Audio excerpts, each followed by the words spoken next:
This is unbelievable. Check out how this woke coffee shop owner kicks out this Black American conservative because she overhears what he's saying and doesn't like it. Listen to his story. I got to tell you, Maria, I never thought I would make international news for being a Florida man kicked out of a restaurant over my conservative values, but that's exactly what happened. But what happened is some friends of mine, some people that I'm just getting to know that live in my building, invited me off to this Paradise Books and Breads. Never been there, never heard of it. I go in, they're immediately asking me questions. How do you like working over at Fox News?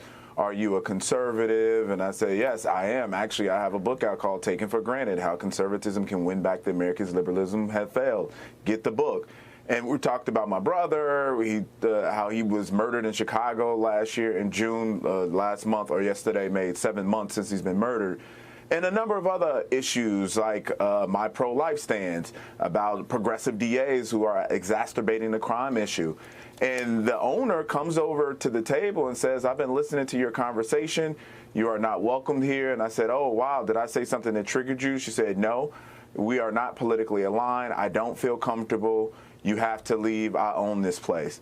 Wow. So I stood up, walked off from the table, shell-shocked, completely shell-shocked, because I've never had that experience before.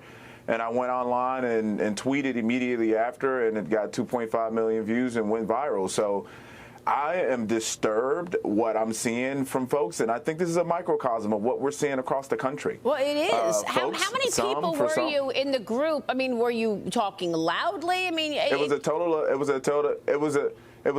of 5 of us, including a woman. So, they've made things like, oh yeah, we didn't like what they said about women, and something about eugenics or something like that, and I'm telling them I'm pro-life. Like, what is it that made you feel uncomfortable? I imagine it did, because for some on the left, intolerance has become the norm, not the exception.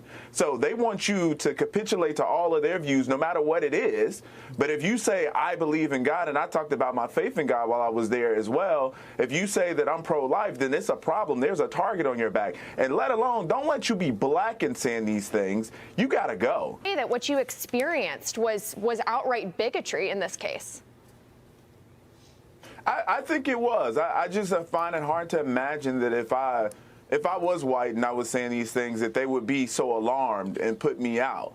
I just can't imagine that. As soon as I started talking about conservatism, the lady who apparently was the owner, because I'm always looking around in my surroundings. I'm always watching my surroundings because I work for Fox and, I'm a well-known person. So I'm always watching in case somebody may be recording me or somebody might be on an attack. His story just got me really mad because I'm so tired of hearing Democrats, people who vote Democrat, cannot stand to be around people who have opposite ways of thinking, values, etc. There was a time in this world, I remember in my generation, years ago, where it was okay to have a debate, to sit alongside someone with opposite thoughts and values. As long as you were kind and you had integrity with each other, it was fine. But this is just going too far. For him to be in a restaurant, just talking amongst his peers, a conversation, she is deliberately overhearing what's going on, what he's saying, which is, number one, that's her bad. She should not be overhearing and eavesdropping on her customers' conversations, and kicks him out of the restaurant.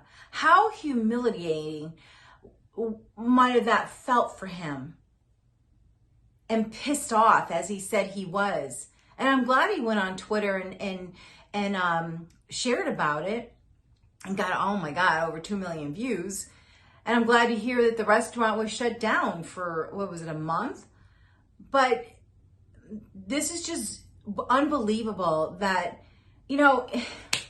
I'm glad I'm an independent voter because I vote policy, not person. But over the last few years, I've been conservative consistently because of the policies. They match my values. But now I'm noticing I'm not just a conservative because of the policies conservatives have. I'm a conservative because of how nicer conservatives are. I mean, when you look at what Democrats do, destroying cities, kicking people out of a restaurant because they share different values, I mean, they're just full of hate. They just want to divide us. They just want us to go away. But conservatives are nicer. They're kinder. They have more patience and tolerance to accept people with different values. We don't go out and I don't care what they say about January 6th, we don't go out and destroy other people or other things because they have a different value. That's just pathetic.